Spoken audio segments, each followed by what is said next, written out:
This is Basic to Atari 8-Bit Podcast.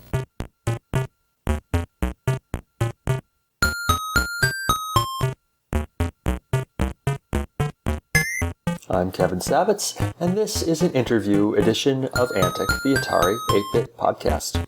This interview is with Rich Pasco, who was manager of VLSI Development, that's Very Large Scale Integration Development, where he worked on the Freddie memory management chip, which was used in the XL and XE series of computers. He worked at Atari from November 1982 through May 1983. He lobbied management to create some products for the Atari 8-bit line, including a mouse and an 80-plus column display system, which were not developed. Prior to his time at Atari, he was a member of the research staff at Xerox Palo Alto Research Center, PARC. This interview took place March 27, 2015.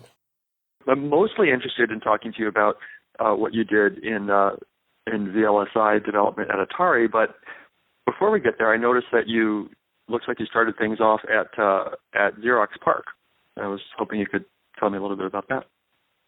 Okay. Well, I was at Xerox Park from, I think, 1978 to 81.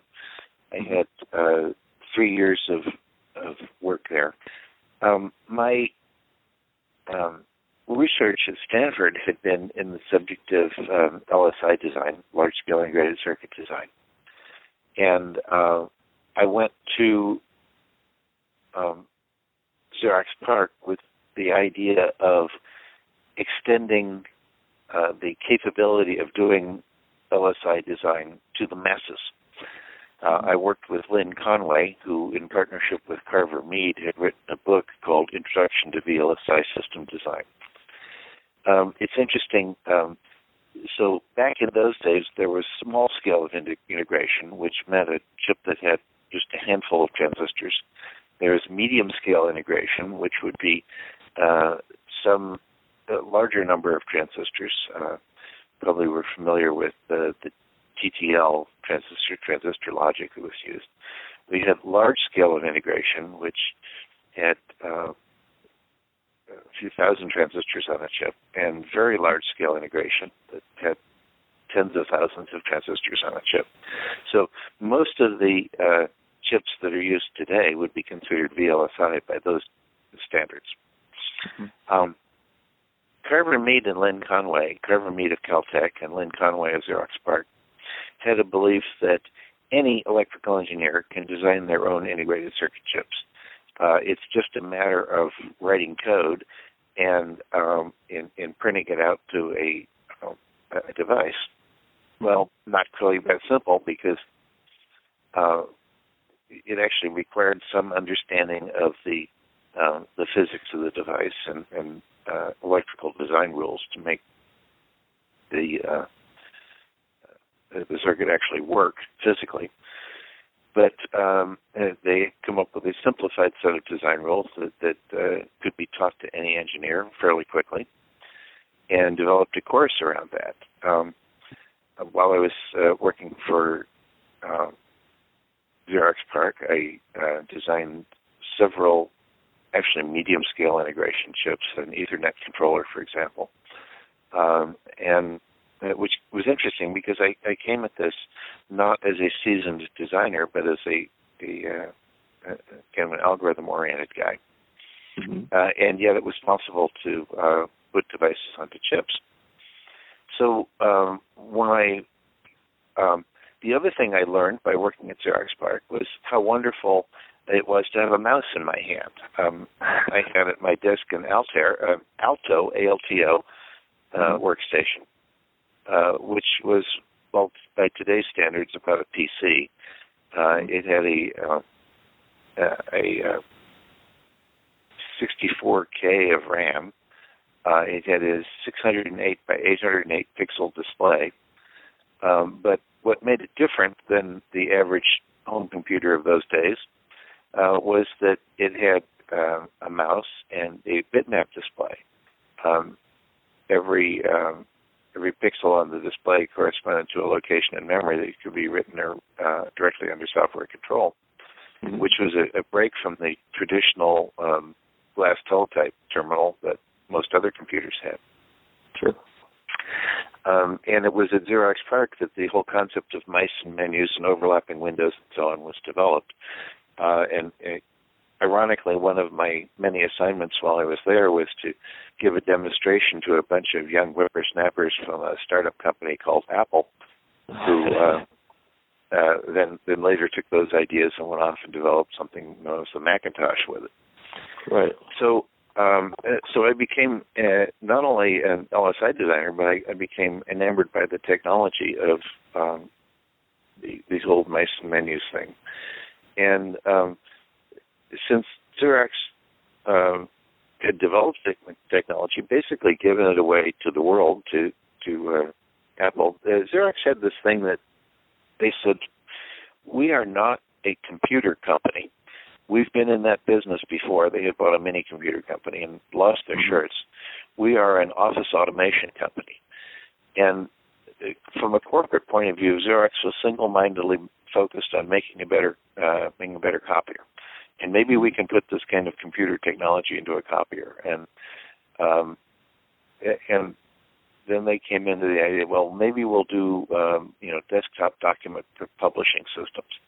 But they just never really wanted to get into the business of making computers. And it's unfortunate because by Xerox's corporate disinterest in computer technology and yet having a laboratory, work at Xerox Park, I often characterize it was the best graduate school they ever attended. And they brought together some of the finest computer scientists from around the world who were doing wonderful computer technology that the corporation didn't want. So it kind of leaked out all over the industry. Right.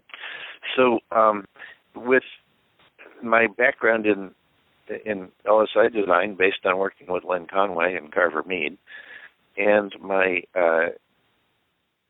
being enamored by the technology of the mice and menus and all of that, I went to Atari hoping to move Atari away from the video game business more into the personal computer business to develop something which would have looked a lot like a Macintosh.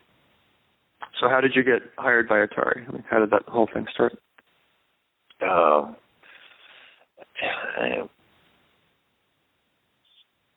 Alan Kay was a researcher I had known, and I really respected his wisdom. And when he went to work at Atari, I wanted to follow him. I really wanted to work with him. I wanted to work in his research lab, but at that time there wasn't any position working directly with Alan, so I took a position in the home computer division development department instead.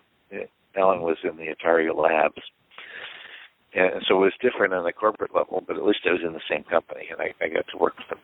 Alan Kay had, working with Xerox years earlier, developed a concept called the Dynabook.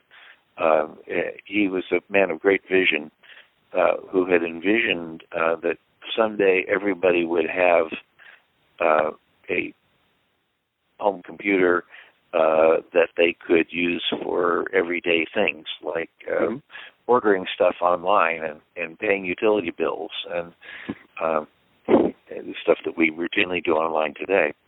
Sure. And this is in the late 1970s. Alan is envisioning a machine which we would just call today's laptop. And he called it a Dynabook. And we didn't have the technology at that time to make a machine that small. But the Dynabook was implemented at Xerox Park on an Alto. A lot of the software was written that we'd find quite familiar today. But we're talking about a desktop machine, well, not even a desktop machine, a desk machine the size of a portable dishwasher that would sit under your desk with a monitor on the desk and a mouse. But the idea was like, okay, envision that you're doing this on a laptop, and what can we do in that environment? So Alan went to Atari hoping that Atari would be the company which would allow him to develop that, and I agreed with his vision and followed him. So that's basically why I came to Atari, why I looked at Atari. Okay. So as I said, he was a man of great vision. He was looking 20 years into the future as to what would be there, and just spot-on vision. I was a little more practically oriented. I wanted to get something done now. What can I do now? So I went into the home computer division with the idea of making a better home computer. And frankly, the machine I had in mind would have looked a lot like a Macintosh. So I got into the home computer division, and so what do we need? I'm here to work. What can we do? And at that point, Atari was looking on the follow-on to the popular 400 and 800 series of home computers. Mm-hmm. You got there around November 1982, is that right? I got to Atari in 1982, yeah. Okay, all right. The machine that they were wanting to do, unfortunately, was not the Dynabook, and I was a little disappointed in that. As I said, the Atari 400 and 800 had been a very popular line of home computers, but one of the things that they did was they had a few useful applications, but you could also play video games on them, and the controller for the video game was a 4-switch joystick. You could either move it up, down, left, or right, and it was all or nothing. You were either pushing it or you weren't. There was no proportional control to it. So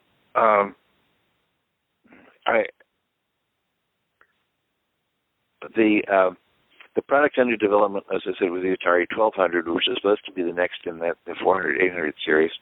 It was to provide a sleeker desktop machine that was slightly more business-oriented, but still be compatible with all the old existing games, and be cheap enough so that you could sell it in Walmart. And at that point, the Atari 800 system, which I had one at my desk, I used it as my workstation, was like a $400 for the system unit, and another, by the time you add an external hard drive, there was no external disk drive, it was a floppy drive external, and a printer, and a this, and a that. And by the time you put together a whole system, it was a couple $1,000. Sure. And Atari had in mind that the way we can sell more computers is to make the same machine cheaper, which I disagreed with. I thought, we need to have something that has mice and menus and windows, and I don't mean the operating system windows, I mean the overlapping windows on the screen. But nevertheless, my assignment was to help with the development of this cheaper version of the 800, a little more memory. We went from 48K, I think, up to 128K, and reduced the price point from a $400 system unit to a $79.95 system unit, and sell them in Walmart. And that's why we're going to sell gazillions of these cheap computers.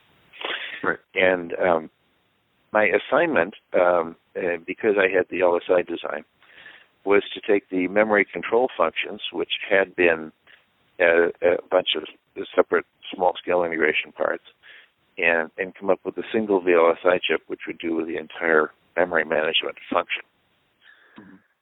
By the way, it was customary in Atari to name chips under development after the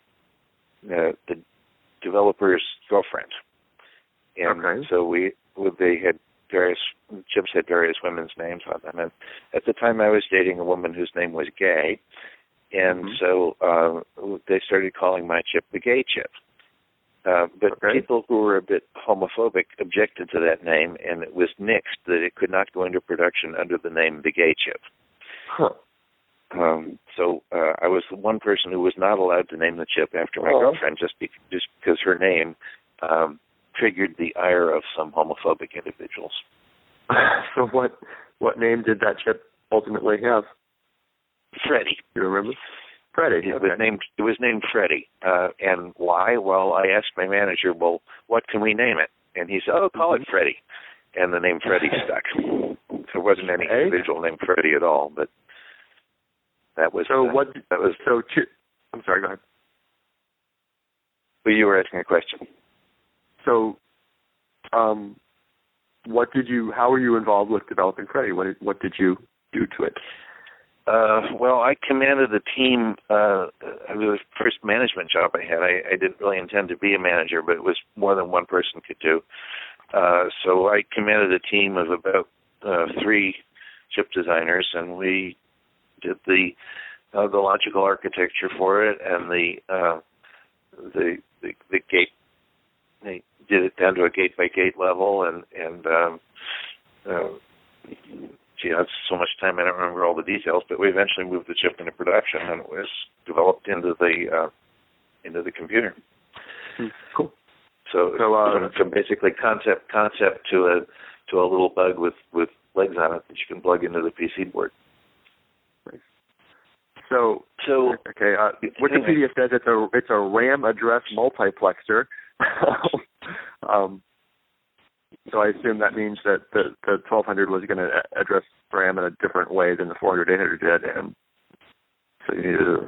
Well, the problem it was to be and again, I'm relying on technical memories from over 30 years ago, so excuse me if I'm a little vague. The problem being solved was it had to be software compatible with the old 400 and 800, but it had to address more than 64K, which was the upper limit on the memory address capability of the old architecture. And the old architecture of that 64K reserved 16K for control functions, memory mapped I/O, and such things. Only left 48K available. So 48K was the maximum physical memory that you could equip the old design with. Mm-hmm. And the intention was to address more than that. I think the machine shipped with 128K.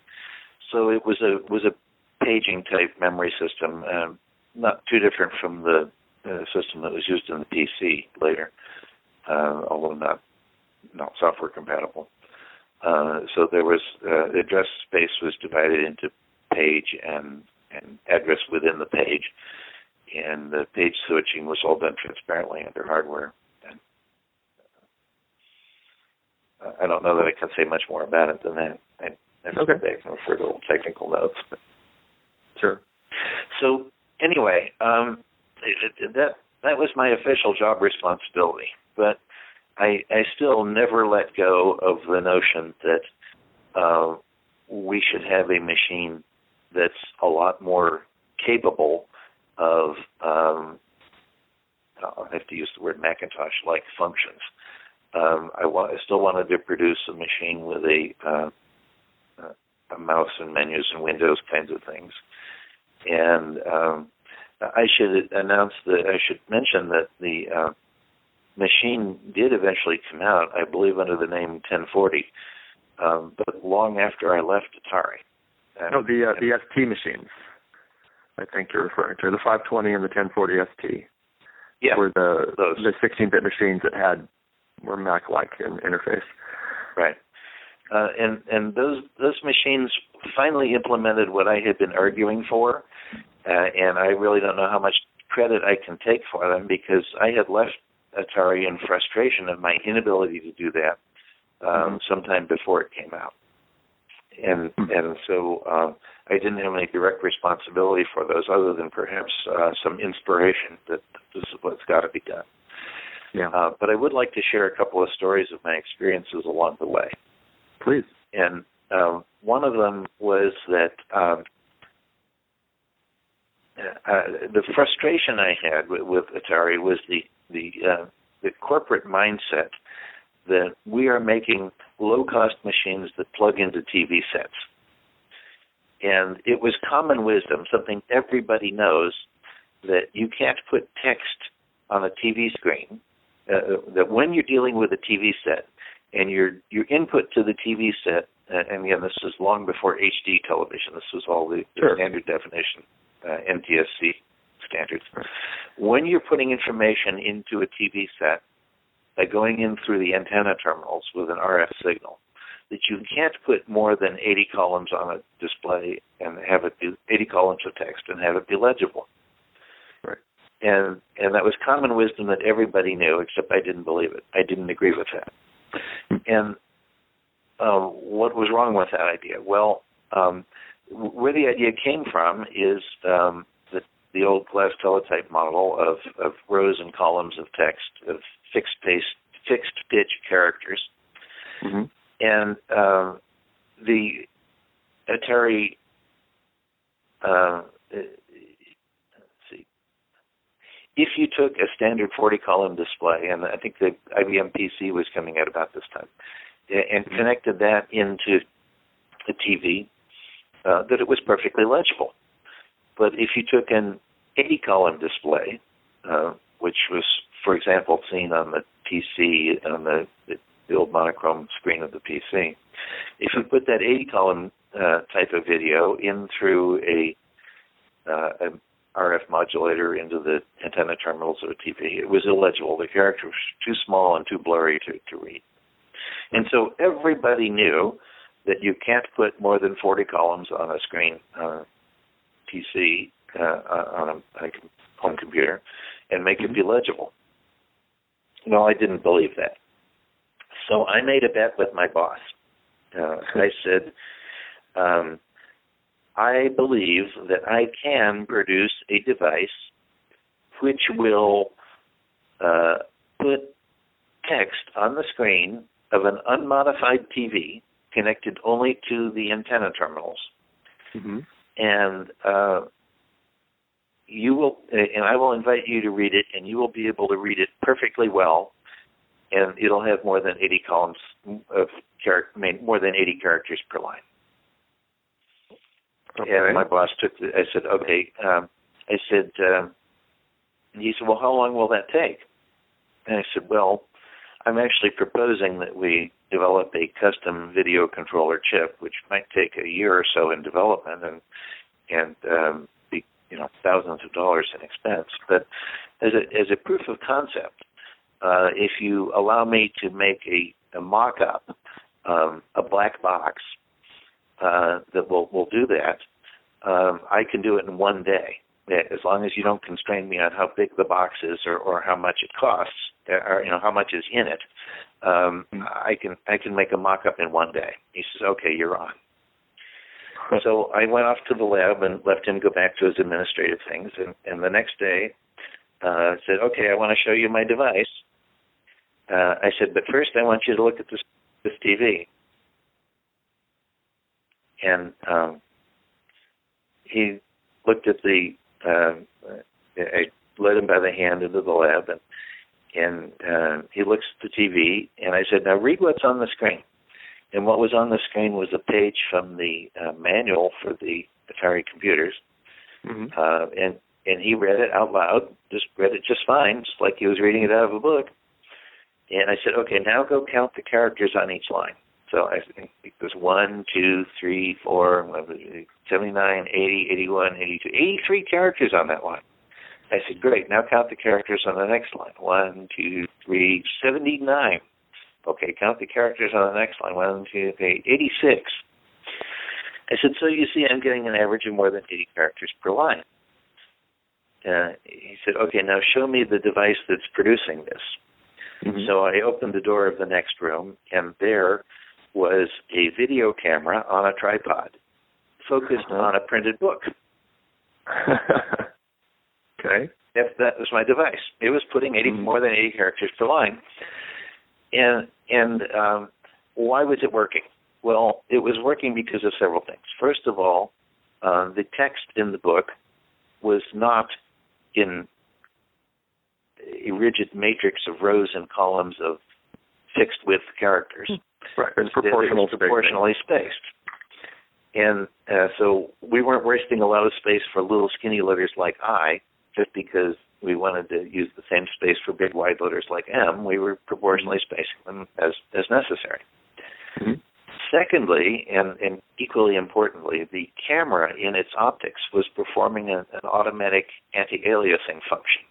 That is to say, it was blurring the text just enough to keep the video signal within the bandwidth that the video channel allows.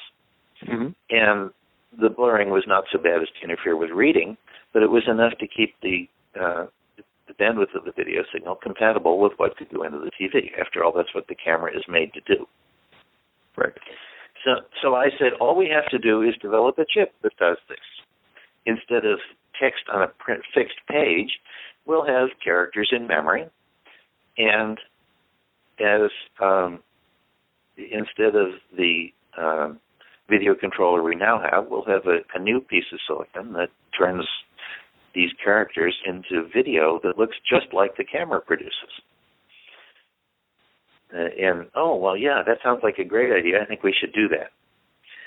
By the way, I'll note for you now that there was a piece of software out there that was just emerging on the market, which did that on the IBM PC. And the name of the software was Adobe Acrobat. And Adobe Acrobat does exactly, in software, exactly what I was saying, that it takes characters proportionally spaced, if that's what the PDF document calls for, and anti-aliases their display to produce a nicely looking display on the computer. So another way I could have done that would have been to take an IBM PC and load an Acrobat on it and put text files in it. But again, I'm thinking in the mind of we build a chip for a low-end mass-produced computer. It doesn't necessarily have a lot of computer CPU horsepower, but we can do a display controller that does that kind of stuff in hardware. Well, the idea was a good idea, but it never got to development. So, just one little anecdote. Nice. Why didn't it go to development? Some political? It's always political. Well, political. I would say that the main reason was that despite my compelling demo, I couldn't really convince anybody in the management chain to put the kind of resources it would take into developing that piece of silicon. That it would have taken a staff of 2 or 3 engineers about a year to do it, or maybe 4 or 5 engineers to 6 months. It's a mythical man-month problem, but the overall response I got whenever I proposed anything like that was, well, why would we want to do that? We're a video game company. How will that make our games play any better? And very frustrating indeed. Right. Probably not as frustrating as when you're working for a copy machine company. And when you're working for a copy machine company trying to make computers, Right. So we're a video game company. Well, let me hit the management where it makes business. Let me try to get them interested in using a mouse instead of this 4-function game switch, 4-function joystick, to control the video games. And so, again, I had a mouse in my hands for years at Xerox Park, and I go to my own management at Atari, and they say, "What's a mouse?" Duh. So I took an IBM 800 home computer, and I bought a Hawley mouse, which is the same mouse that Xerox was buying for use with the Alto from Jack Hawley. Jack Hawley was a small business, a home business, but he got into the business of manufacturing mice for Xerox. His primary customer was Xerox Park. The Hawley mouse was about the standard size of a mouse, and had a steel ball bearing on the bottom, and internally 2 shaft encoders, one for vertical and one for horizontal, that converted the motions of the ball into X and Y coordinates for the computer. It also had 3 micro switches on top for the 3 buttons on the mouse.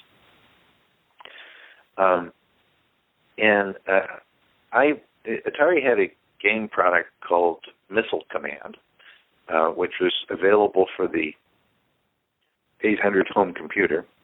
And the game of Missile Command, you're in control of a world where there are aircraft dropping bombs on your city. Right. You can trust that the listeners of this podcast know what Missile Command is. Okay, so we can go. We know what Missile Command is.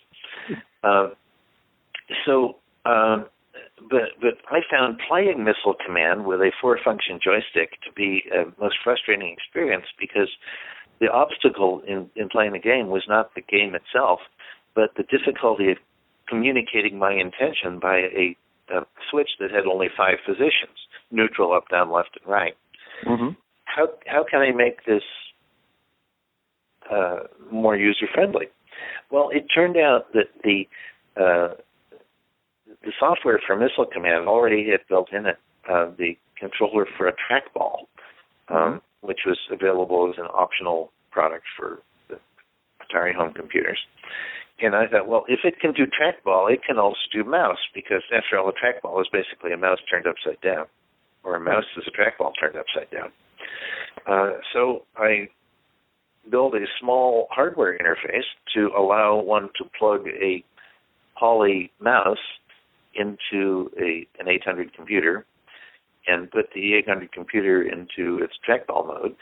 And lo and behold, I could sit down and play Missile Command with a mouse.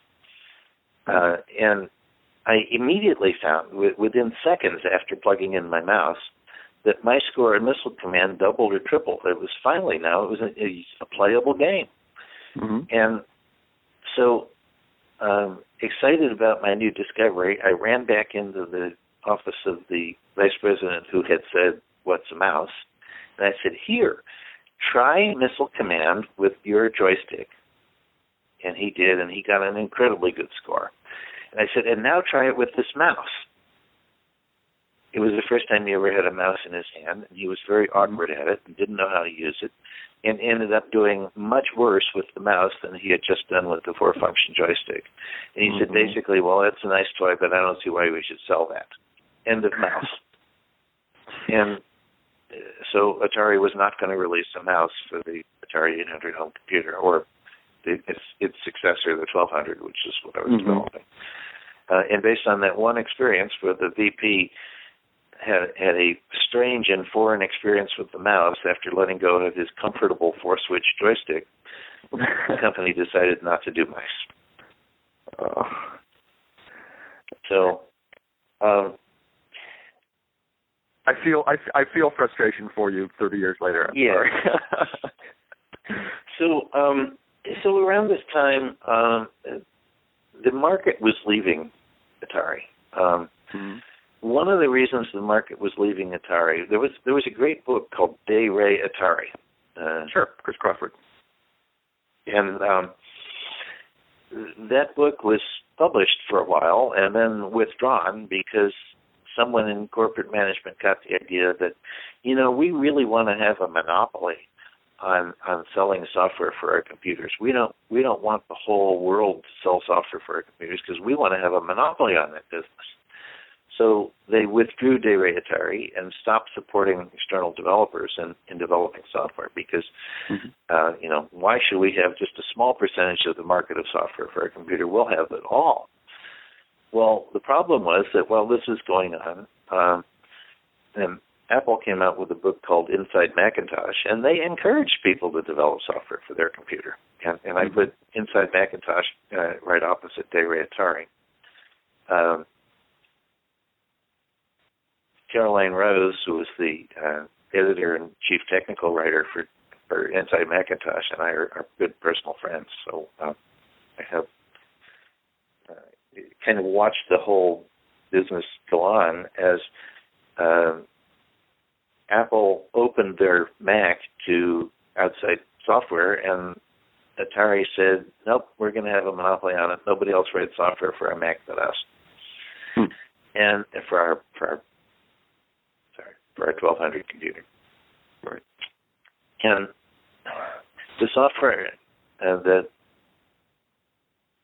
Atari was offering was, well, frankly, inferior to that which could be obtained on the open market for the Macintosh. And that contributed to the death of Atari.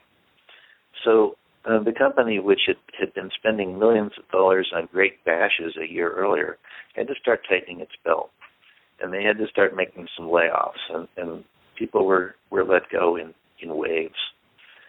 And I watched a phenomenon I've seen so many times, other times in Silicon Valley, is that when you say layoffs, when you start reducing your staff by having waves of layoffs, the people who are really desperate for a job cling very tightly. The very best people, the key people, the people that you most want on your team, they're the ones who start circulating their resume because they don't want to wait for the layoff. They want to move now while they can, and they do. So the threatening waves of layoffs meant we lost a lot of key players. And the team was dwindling, not so much by the layoffs, which were happening, but by the people who were leaving in fear of being laid off. Right. Well, this got to be worse as time went on, and there were, as key people left and the company lost more money, they had more layoffs, and it became kind of a sad situation. In spirit of dark humor, I suppose you would call it, I made up a phony press release and stuck it to the door of my office. It said, Sunnyvale, Atari Incorporated announced today, former video game giant Atari Incorporated announced today from its Sunnyvale headquarters the layoff of approximately one-third of its Santa Clara County-based workforce. Neither of the remaining employees were available for comment. Nice. So that didn't get me in very good stead with the management, but then again, it was all falling apart. So it wasn't too long after that I ended up turning in my resume and getting a better job, turned in my resignation, I went to IBM Almaden Research Center in southern San Jose, where I continued my work in VLSI design. So that's the next phase of my resume. Okay, so I'm kind of concluded with the things I wanted to share with you, but I'm sure you had some questions, so please ask. All right. Well, no, actually, I came in here with very few questions because all I knew was that you were doing VLSI at Atari. So, man, you've answered a lot of my questions. So, is there anything else that you can talk about the kind of the development of the Freddie chip? I don't know, maybe like features that you wanted to add that didn't get added, or just kind of anything in there, since you're the only chip designer. Yeah, kind of. Again, I don't remember too many of the technical details of the chip. It was kind of fun. We did complete the development and in a timely way and got it into the product, but the product itself was unfortunately kind of a lame duck. That it was too little, too late when it landed in the marketplace, and most people saw it for exactly what it was. It was a cost-reduced, slightly feature-enhanced version of an obsolete computer. And why would anybody want to buy that when they could buy a Macintosh? Right. So that realization came too late, I think, from a corporate point of view. And I had already left, and Atari went ahead and turned out the 1040 and 520 ST and right. 1045, I'm trying to remember. Remember the 1040 because that's the number of a tax return, and I think that was actually a deliberate choice of number. But no, I'm afraid if you want to have this conversation about the technical aspects of the Freddie chip, I'm not really in a good position to do that just because I don't remember too much about the details. No, that's fine. I just can't ask. Cool. If you could send a message to the Atari computer users who still exist, and you can right now, what would you tell them? Oh, good question. Well, let's see. Atari was an interesting chapter in the development of the Silicon Valley and the whole concept of home computers in general. I think if you look carefully at the Atari story, there's a lot of lessons for how to run a computer company and how not to run a computer company. both what both Xerox Park and Atari have in common is they were both computer companies that had the world in their hands and then let it escape because of some poor decisions. So if you have an Atari computer, even though it's hopelessly obsolete by today's standards, it's a bit of history. It's a little bit like owning any other historical artifact. Hold on to it and love it and treasure it just because of what it tells about the history of the world. Good answer. Thank you. Yeah, I've heard so many stories as I do these interviews of Atari management just not getting it and just doing the wrong thing. And, you know, every company messes up now and again, but it just seems like Atari management constantly would make the wrong choice over and over again. Yeah. Well, that was what they did, and I wish I could have combined the best features of the Xerox Park environment and the Atari environment, and maybe the result would have been a company that would have had a little better success than either one did. So what were the best features of both? What was the best feature of Xerox Park was that the company poured big money, into a research center, that they recruited world-class computer scientists from around the world, gave them a budget and a lab, and left them alone. Mm-hmm. And as a result, some of the best technology came out of that lab. The downside, which is the one that more people talk about, is that they gave away that technology and never developed it into a product. But as far as the energy involved in so many very highly competent computer researchers collaborating in an environment where they're pretty much left alone, the results in the technology was awesome, and it made an incredible advance, if not for the company Xerox, certainly for the world of personal computing. And that was the best thing about Xerox Park. Like I said, it was a great grad school. The best thing about Atari was that they had begun by capturing the attention and the mind of the general public for hundreds of thousands of American families. The original Atari 2600 game machine was the first computer they had in the house. They didn't really think of it as a computer. They thought it was a game machine.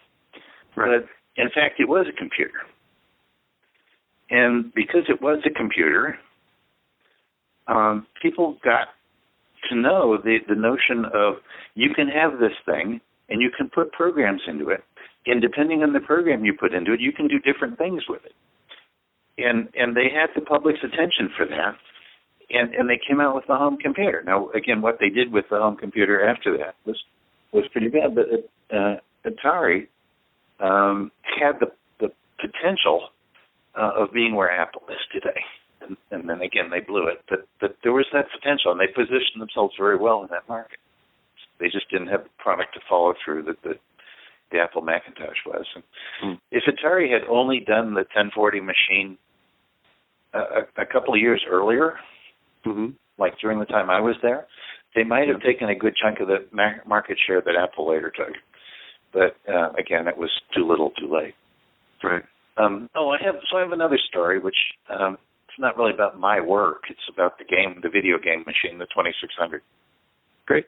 And while all this is going on, I had a 2600 machine at home, and my son, who was only 5 years old, loved to play it, and he got to be a master at that 4-switch joystick.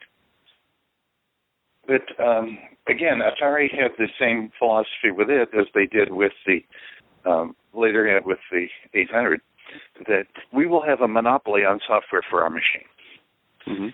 And their insistence on that led to them not being very kind to outside developers who wanted to develop software for it. Atari also had this image of, we are good, clean, wholesome family fun. So given these two corporate stances, I'm sure you can imagine how negative the reaction was when a company came out with an adult video game for the 800. For the 2600. When I say an adult video game, the nature of the game was that you had a naked man and a naked woman on the screen, and with the 4-switch joystick, you moved the naked man around and made him jump on the naked woman. Right. So is this maybe we're talking about Custer's Revenge? Yeah, I think that's the one. And Atari's response was to sue them and say, you can't make software for our machine without stealing our intellectual property, and besides that, you're tarnishing our good, clean, wholesome family fun image. Well, the lawsuit brought a lot of attention to Atari and a lot of attention to Custer's Revenge. And thank you for reminding me of the name. And because of all that attention, sales of the Atari game machine skyrocketed, and so did sales of the Custer's Revenge software. And everybody was buying it just mostly to see what the hullabaloo was all about. So Atari ended up making a bunch of money. The lawsuit failed, and Atari lost, so they couldn't stop the company from making it. But they achieved what they wanted to, which is they, one, preserved their we stand for good, clean, wholesome family fun, and two, they boosted the sales of their machine to a market that they never intentionally got into anyway. So it was the whole thing was just a big win-win for everybody. That the outside publisher got a lot of publicity for their product. Atari got opened a whole new market that they never thought to get into. Everybody's making lots of money in the sales. It really didn't matter who won the lawsuit because, actually, I think the outcome was for the best of everybody. Right. So, yeah. I don't think you've heard that story before. I've heard bits of it, sure, but not really from that perspective that everyone wins. I think it's ironic that on one level, Atari was right that third-party manufacturers. I mean, part of the thing that ended up hurting when the video game world crashed was that there was so much crappy software out there. Terrible games from companies that would just pump out as many games as possible, no regard to quality. And so people were just that's part of what. Yeah, so Atari was right at some level. No, I disagree with that. Yes, there's crap out there, and let me caveat after, let the public beware. But what's the most popular operating system today? It's Windows, and why is it so popular? And certainly not that Windows is technically good, but that everybody publishes stuff for it. And if Microsoft had held on to the ability to program to Windows like Atari held on to their ability, Windows would have died a long time ago. The success comes from getting everybody else to play in your ballpark, I think. Okay. We may agree to disagree on that, but that's my opinion. No, I see your point too. You're right. It's the kind of the common belief, knowledge in the kind of the retro game world is that was part of the reason of the crash was that there was so much bad software. People would spend $40 for a thing and then end up with some terrible game for their 2600. Well, yeah, I don't believe that. I don't believe that for a minute. Okay. Yeah, there was a lot of crap out there for the 2600. There's a lot of crap out there for the 400, 800. But I think that could have been managed better by Atari. Atari could put stuff they publish out with the name like Genuine Atari or whatever on it. There's crappy software for every platform. There's crappy software for Windows. There's crappy software for Android. I have 3 machines in my everyday life. There's 2 run Windows and 1 runs Android, and there's crap for both platforms, and I'm sure there's crap for Macintosh as well. And what happens in today's world is that there are lots of reviews, columnists review things, and users review things on peer review sites, and the stuff that's good gets a good reputation, and the stuff that's crappy gets a bad reputation, and the market votes with their dollars and their feet. Right. I think that's far better than having any company claim to be the monopoly of software for their own product. I don't draw a moral judgment. If a company wants to be the sole source for software and they want to keep their architecture private so nobody can design, sure, let them. but I certainly wouldn't want to have stock in that company. I don't think that's a viable strategy today. And so the popular machines. Well, look at what's the most popular mobile platform. It's Android. And why is Android so popular? It's because Google's encouraging the world to write for it. Mm-hmm. And they're doing the right thing there. The most popular desktop platform is still Windows. And why? Because Microsoft encourages the world to write for it. Right. And if I had any kind of a computer product of my own, I would encourage the world to write for it. That's the way you get market share. But yeah. What do I know? I'm just an engineer, right? Well, that was great. I think that's all I need. Thank you very much. Okay. Well, you're very welcome. I appreciate the opportunity to talk with you today. Bye-bye.